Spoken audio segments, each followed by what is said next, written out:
Alright, hey guys, Speak again, you know who I am, and today I'm going to show you how I edit my videos here.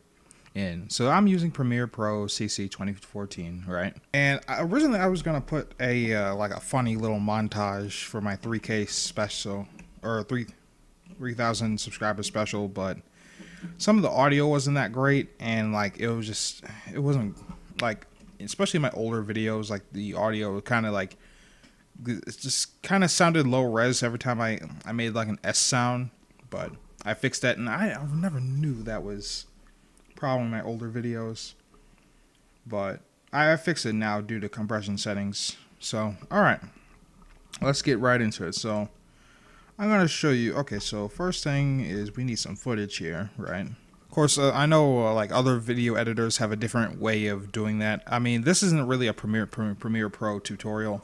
It's more like how I edit my videos. And of course, there's a trick I like to use. Okay, this isn't a good footage to show you. Let me find another clip here. Okay, so it's like 20-ish minutes long. All right, that's fine. So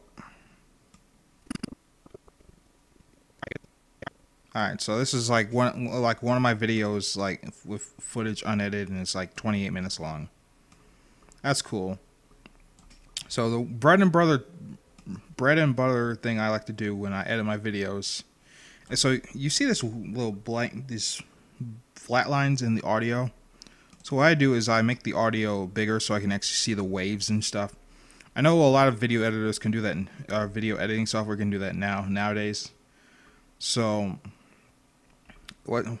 and then what I do here is I just find a good spot where the video and the audio is together, and I just cut out basically these little blank spots here, and anything else that was like not important here. I don't know what I said there, but there wasn't any video, so I'm just gonna snip, gonna just delete that, and basically that's basically what I do, but I just do that for most of the video. However, what you want to be careful with is cutting out context from your video. Is like some of these spaces might contain like some context to like other things. Like for instance, I know in my mom video, let me go find that. Alright, so here it is. I have this mom video. I downloaded this from YouTube. As you can see, change sequence settings. You can see really old video. And this is like, I downloaded this straight from YouTube, and okay, so before I do anything else, I'm gonna skip to, alright, it was like right here. So you see there's a little flat spot right there in the audio where I don't say anything, because it can, actually no, it's like around, like still like a few little flat spots, but a lot of these contain context. So if I play this, oh shit, oh my god. Okay, so as you can see, I didn't talk there, but you want to keep yourself like always like talking, and I've kind of always wanted to do that in a lot of my videos, because especially my older videos, I try to just constantly like say something, like how like a lot of YouTubers do it now. I didn't realize that they used a lot of jump cuts in their audio, so that way they don't have to keep talking, or just constantly talking and do it all in one take like I try to do way back then when I was first starting out this channel and doing some of my other channels. But good to have like that out. But anyway, let's get back to some unedited footage here. I have no idea what I'm doing in this pose, but oh well. Oh, one thing you do want to make sure is correct is the sequence settings, but that's just for like Premiere, because as you can see, this footage right here is the video is 720p by upscale. It's 1080p, and it didn't really upscale very well. So what I like to do here is, so if this ever happens, you can just delete this and drag your footage back in if that ever happens when you get like a wrong size. So yeah. And I know a lot of video editors also like to cut or do cutting different way. I know like Sony Vegas does like they do like something like this where they just do that. But in Premiere, all right, hey guys, me again. Oh no, it works in Premiere a little. It's just not as intuitive, and sometimes if you do it the other way, it will speed the video up by a little bit. Because that was a issue that happened a lot in the old version of Premiere. But that's oh well. Anyways, that's basically the bread and butter of my editing mainly. And then as far as captions go, what I do is I know there's different ways of doing this. For Premiere, I press Control T. I make a new title. Generally, I type what I want to type in the name portion.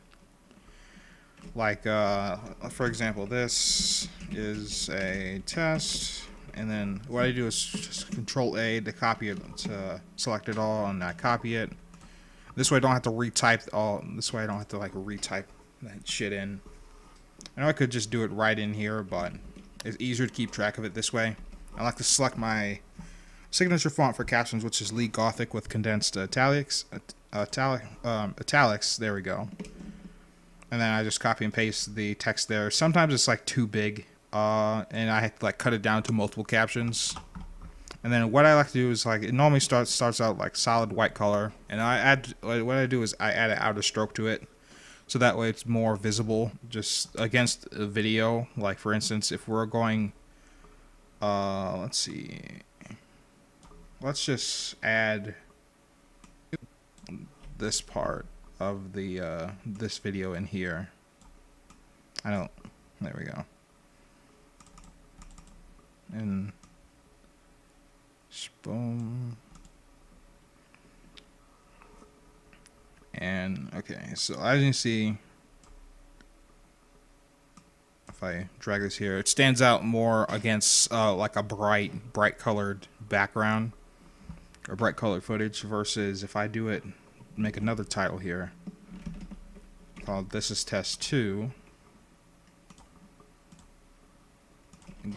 Select my Lee Goth. I wish I could set it as my default. I don't know how to do that, but if I figure it out, I'll probably tell you guys. Alright, it's gonna make my life a lot easier.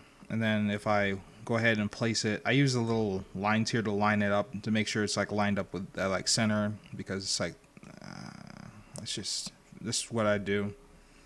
I know there's like a button that makes like the text and shit like all centered, but I don't know what that is. I'm not a professional. Okay, so let's just put that on top.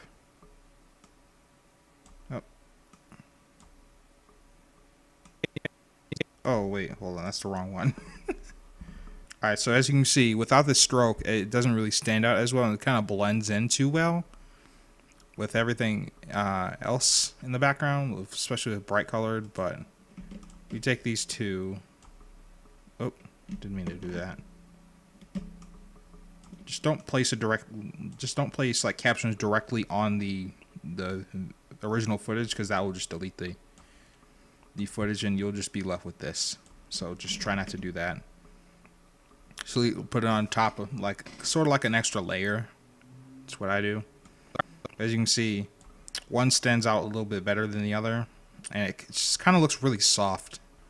And it's kind of hard to notice if I put that same thing here, or hard to pay attention to rather. Granted, it does pop up, but still. Put the wrong one in there again.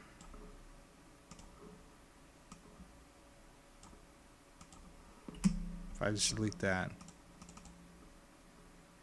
And then just drag this down a little. Yeah, this is a test, and then it's just not, doesn't stand out as much. I used to have like that and stuff like that in my old thumbnails, and stuff where I like have like stroke text with like that same font, but now I do like a little black line with like a big ass black line, and then I just type it in normally without doing that. So it's basically, I've gotten a little lazy over the years, and I just decided I needed to streamline things, and so I did. So I streamlined all my thumbnails and stuff. I have them all saved into my pictures, but as well as the original, what are they called? Screenshots I have here. Like these. I don't know. The black line kind of varies in size, but I kind of need to create like a template for myself, and it probably will in Photoshop. And I know like there's 2 different versions of this one, but it's just like the one thing you want to be aware of on YouTube is for thumbnails, and this is just something. This is just a free tidbit that has nothing to do with video editing. But you want to look at it and basically throw it in here and see what does it look like. What does it look like when it's really small? And that's something you really want to pay attention to. And if there's something it doesn't stand out, like I can barely kind of see that there. But when I make the text a little bit bigger, just a little bit bigger, now I can see the Making Bacon, the title of that video, a little bit better. And stuff like that. So you want to be able to, if you're ever going to put like text in your thumbnails, you got to make it really small or just throw it into your pictures and see if it's actually legible. And if it is, then that's good. That's very good. That's what you want to do. All right, so back to this. There's nothing I really add to my videos. No like effects, nothing like that. I just basically cut out all the white noise that's basically this. And it's just like I just cut all that out. And what I do is, and after that, essentially I add some captions and maybe some effects. So let me show you what a finished project looks like. So I'm going to open up another project that I've done before. So let's see. Let's go.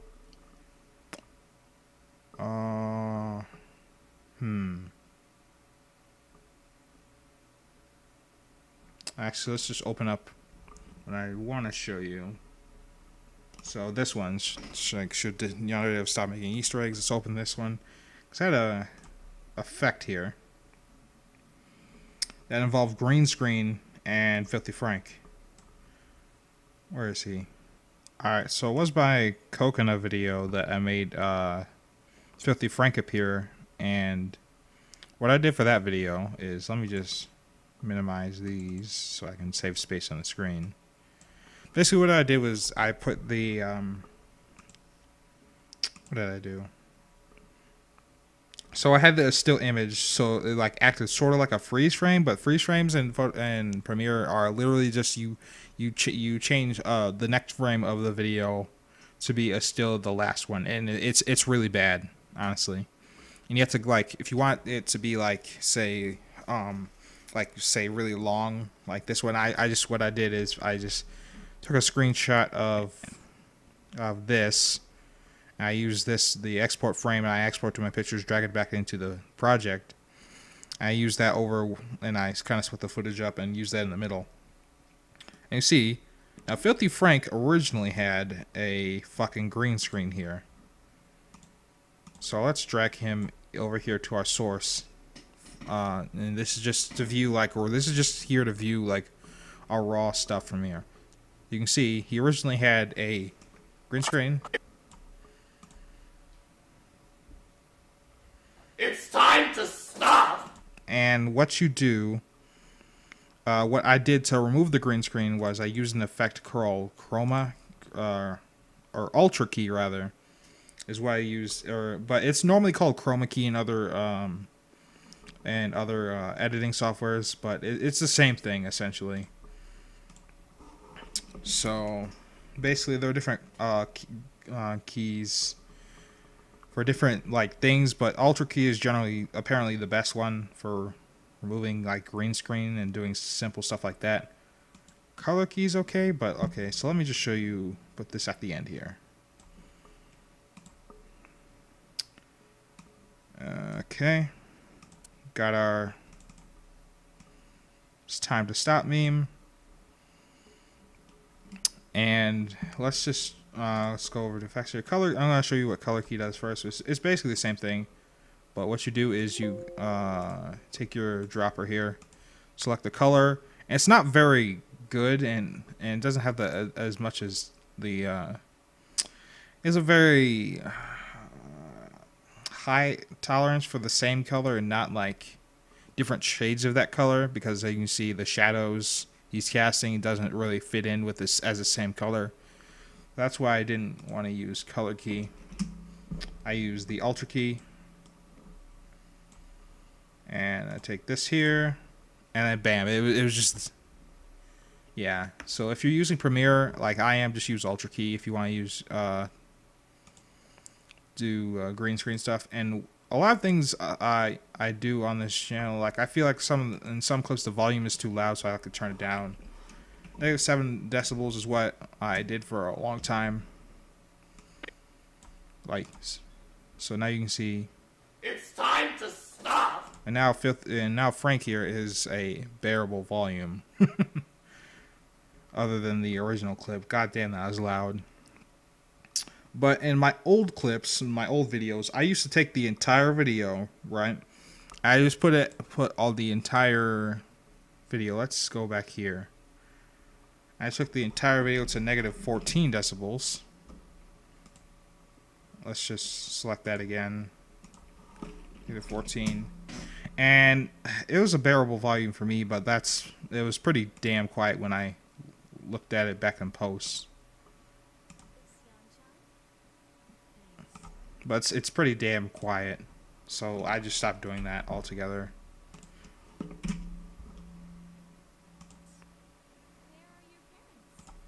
Alright, what the fuck? Huh. Let's put this right here, so that way it doesn't change on us. Okay, so you definitely got to put, and now it's basically a volume I adjust on YouTube. It's whatever. I didn't think about that before when I was doing my older videos, but now I take into consideration volume, and sometimes it's like in some situations where when I did that -14 decibels thing, because I always like turn my volume down on all my videos to like 10%, and that's what -14 decibels sounded like to me. It sounded like my normal -10% or 10% volume on YouTube, and I wouldn't take in consideration other people and their volume, and they'd have to like turn it all the way up just to hear like what it sounds like at what I like to listen to as my 10%. So that's why I stopped lowering my volume on my voices, and that's something you probably can take into consideration. However, if people say you're too loud, then probably take it down to like -7 or even -4 decibels on YouTube. That's just my 2 cents there as far as audio goes. And a lot of people ask me why I don't have an intro or like an outro. I used to have an outro for my videos. It's I got too lazy to add them in at the end. I know, and then add like annotations to the video and all that kind of stuff. And I just got too lazy, and I didn't bother with that. Same thing with the intro. That's why I do a vocal intro instead of some ridiculous special effect intro like it's on some goddamn weird TV show. I don't fucking know, man. But anyways, this is what our final video will look like if you cut it up and add your captions and like your occasional effects here. Looks pretty cut up, and there's even some mini cuts there. And now, so the way you want to get this and to export this is you want to go to whatever you do to like, you know, have the video into like a video. I know it's different from software to software, but export, Control M, and these are probably the most important settings for quality wise. Now my settings are a little much, but they get the job done. But they take a really long ass time to render. Like you can see, this video, it ended up being 25 gigabytes. However, I have all my hard drives naturally compressed, so that took them even longer. So the video ended up being what? The original video ended up being 11 gigabytes because I had my hard drive compressed simultaneously. So yeah, that's a pretty large file size, but let me show you my settings. So I have basically everything here like match source, because that will give you the best quality. I tried in my old videos, I used to take I used to have OBS downscale to 720 for me, and then I'd upscale back to 1080p, and it would just give this weird sharpness to the video, and it just didn't look right to me.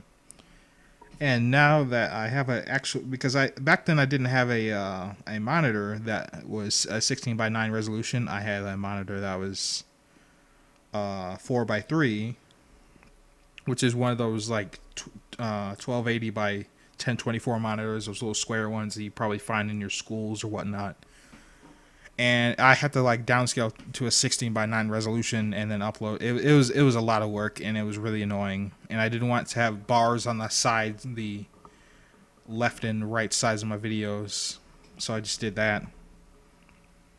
And so now I have a monitor that can actually do that. I just match source. But if you don't have a 16:9 monitor, what you want to do is you want to just change your resolution to a 16:9 one, so that way it fits better on YouTube. Or just record in a 16:9 resolution like OBS can. OBS can do that. So, but just I record 1920 by 1080p, so I'm gonna have this stay the same as the source. 60 frames per second. Always have your gameplay at 60 frames per second. Field order progressive. That's gonna stay the same. Score pixel. This doesn't matter for gameplay, but this might matter for like say what do they call them, like vlogs and stuff. But I don't mess around with this too much as far as gameplay goes, because I don't show my face, and even if I did show my face, this wouldn't make too much of a difference.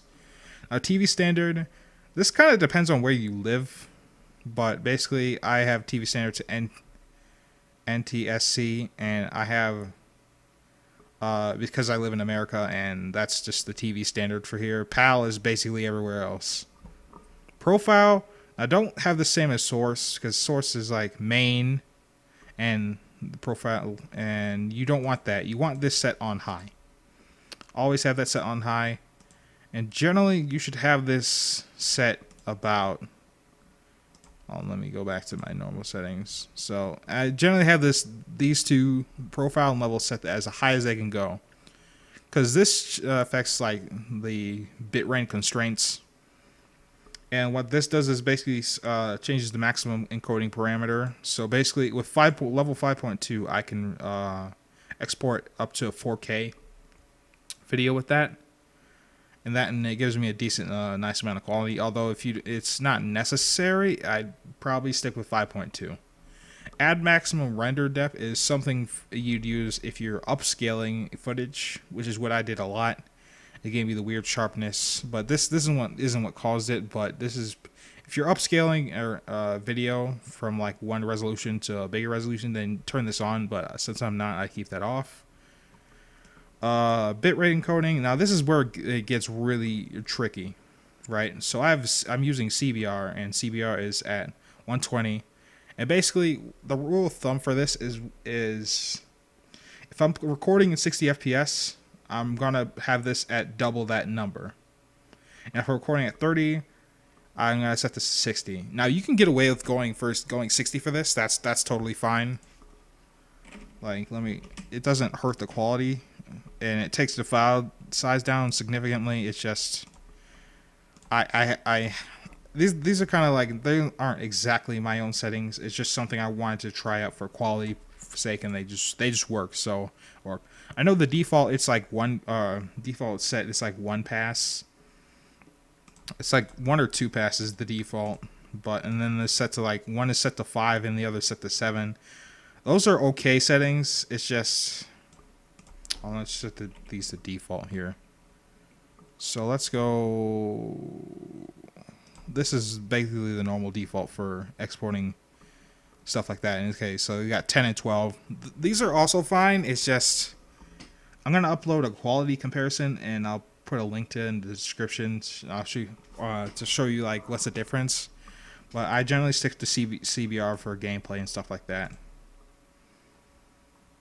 And as far as everything else goes, let's go back to my settings here. far as audio goes, AAC audio, that's a must. And then again, AAC 4800 hertz is amazing. Anything lower than that, I mean, you can get away with 4400 here, but it's 48,000 is the best. Channels, do stereo, don't do mono, because headphone users will only hear audio out through one of their their headphones, only one of their headphones. So don't do mono. Mono is bad for YouTube videos, so just don't do that. And 5.1, no, I mean, just don't do it. If you're not recording in that format, don't bother with it. And as far as audio quality goes, let's go high, obviously, and then our bit rate, yeah, 160 is fine. You can go higher, but OBS seems to default to like this for a lot of things, so I'm just gonna stick with 160. And everything else, it doesn't matter because I don't change them. So, but as you see, I have a pretty large file size here, and if I were to upload this video like straight away, it would take quite a bit of time here. So I'm gonna show you what it's like if I upload my videos just the way they are, and then I'm gonna show you a trick to lower their file size. All right, so I'm here, right? And if I'm gonna take the original video, right? I drag it in here, and how long is this gonna take? Because it's a pretty large video, and when I upload this, it's at 0% right now. If we get a remaining time eventually. All right, so I switched YouTube to daytime mode just so you can see the upload percentage better. And what I'm getting here is basically, okay, so I'm at it's uploading. I've been out here for 5 minutes and it's only at 1%. It's not even giving me a remaining time, which means it's gonna take a long time. So I'm gonna cancel this upload. Now, the way I'm gonna show you there's also one more process I go through before I upload the video, and that's compressing, because when I compress this video, so that's why you see CP here, that's why there's two different versions of this. The compressed version is only 2 GB, and if I upload this right here, I'm already getting a remaining time. It's about an hour because it's like a 20-minute video, but from like 20 GB to 2 GB or from about 25 GB to down to 2 GB. That's a reasonable increase in decrease in size. So I'm gonna cancel that upload. All right, and so I'm gonna take you through my compression settings as well. This guy needs to not. Now in Handbrake here, I have a set settings. For these, there's a video I use for my Handbrake settings, and I'll link that in the description, although I'll show you a little bit of it. So if I'm gonna, let's just throw a video in here, right? Let's just throw a short one in here.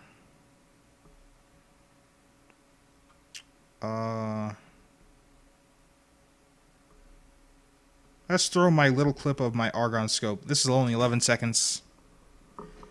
And this will be able to render right before our eyes here. So take our little argon scope clip that we used in our one Warframe video when I was walking into a relay. Basically, I set my aspect ratios close to source. I set this thing to strict, and this is automatic. Filters, I don't mess with these. Codec, I go to H.264. Oh, H.265 is a thing, but only bother with that when you're doing like 4K, but I haven't messed around with that. Now, as frame rate, always set the same as source, and always set the frame rate to constant. Because most video editors cannot handle like a variable frame rate, and it doesn't work very well on YouTube. In fact, it doesn't work at all on YouTube as far as, like, this is a totally fine tool if you want to change like a clip of a video that's in variable frame rate to a constant frame rate. This is probably the tool to go with, even though it doesn't always work. I put constant quality at 14. You can probably put this a little bit higher, or lower rather, because the lower the number is, the higher quality you get, and then the higher the number is, the lower quality you get. So I always have it set to 14. And I have my preset at medium. I have this the way it is because I'm going to be using the advanced tab for some things. Go options. Or no, I don't use the advanced anymore. I just I generally don't mess with this. I just keep this on medium for the way it is. Because you could go slow, which gives you a little higher quality, or slower, but it's gonna make your render time pretty damn slow, if I do say so myself. So I just keep this on medium, and I'll leave these the way they are. Audio, always have this at 320. You can go higher, but it's not gonna matter too much. Have this at AAC FDK. And this will give you a really good audio quality as far as codecs go, because this is also what the codec you use to export in Premiere or whatever software you're using. Mixed down, I used Adobe Pro Logic 2. You can get away with stereo. I just use this one because it seems to work pretty well. And of course, English AC channel. This probably shouldn't have any options there. And I just leave these two alone, these two tabs, and always have web optimize checked if you're gonna compress your video. And then now we gotta rename it. So I'm gonna name this Argon Scope Clip. I mean, normally I just take the original video and put CP next to it so I know it's compressed. But that's the way I do things. Alright, so let's start. Alright, now that it's done, let's take a look at how small the files are compared to each other. Okay, so this clip here is about 35.2 megabytes, and that's a pretty good size for like a starting file, because that's OBS records in relatively low file sizes, but I know the starting quality isn't great, but you have to do some finagling to make it good. And now you can see this wasn't too big of a improvement here, because versus the original clip had 35 megabytes, the new clip here is 20.5 megabytes, and that's still a pretty good increase, I'd say. Let's look at the two clips. Okay, so let's look at the original clip. Alright, so let's look at the original clip.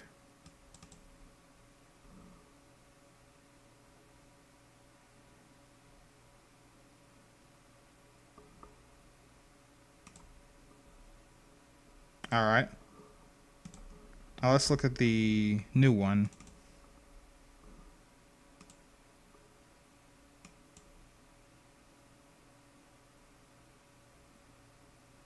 And they're basically the same in quality as far as everything else goes. So I hope that answers a few questions people have about how the way I do my videos and how I edit them. And also, you're gonna wanna Premiere. I didn't think I explained this. So if I want to export this video, I'm gonna go export. Yeah, I'd show you guys how to export, but you gotta have your sequence selected with the yellow bar. Because one time I accidentally exported my raw footage for one of my videos. It was one of my April Fool's Day videos called like Hide and Seek or something. And I accidentally uploaded uploaded the raw footage, even though I finished editing the video. And that took a whole nother day to finish. It was pretty awful. But if I'm gonna name this example, and let me show you how long this takes, because I have these high quality settings. I have this huge file size here because of the quality I want to have out of it. You're gonna press Q. Don't press export unless you have like a really good CPU. But Export is pretty finicky. If you hit export, I mean, it exports it directly inside the program, but what you want to have is Adobe Media Encoder. So if you press Q, it opens that up instead, and it doesn't. And you can actually choose what renderer you want to use. So I'm gonna open that up. All right. So now that I have this opened up, I can show you what I do. I generally have my the same thing, the same preset that transferred from Premiere that I have. I mean, you can make presets when you export, which is really good. So if you want to have like keep the same settings for stuff and not have to worry about it like every single time, then generally what you do is you save a preset and then you just name it. Basically, that's all you have to do. Just name the preset and just change those settings to what you want it to be and just name the preset. I have mine set to YouTube 1080p HD ACC, so I know that it's going to YouTube. It's at 1080p quality, obviously, and I have the AAC audio codec selected. All right, and that's basically all I need to know really. So I'm gonna go open here in Media Coder. And this will probably only affect people who actually use Premiere. But basically you want the renderer here important. So I have a GTX 780 graphics card, and I can actually render the video with just using my graphics card. So that way I can use my CPU to do stuff in the background. Like I can watch videos, and I have enough RAM on the video in my on my computer, so that way I can actually play games while this renders. And this is pretty system intensive, so I wouldn't recommend it without like having 16 gigabytes of RAM if you want to like play games in the background while you're doing this. But yeah, most of the time I sleep while I do this. But okay, so if I go to start queue, right, it's gonna load like all the other extra audio first. And then it's gonna give me. It's gonna take a sweet time. It's gonna give me like a really large remaining time. As you can see, it's going down, but still. And then once it hits like 100%, like with this quality, don't be alarmed if it just stays at 100% for like a really long time, because it tends to do that for me a lot, and I don't know how to fix it, but I know Handbrake's starting to doing that to me the more up my quality settings. So yeah, don't be alarmed if that ever happens to you. But it generally takes a whole day to render a video, and then the rest of the day, the night to upload. So anyway, guys, thanks for watching. I hope you guys enjoyed, and I'll catch you guys next time. Peace.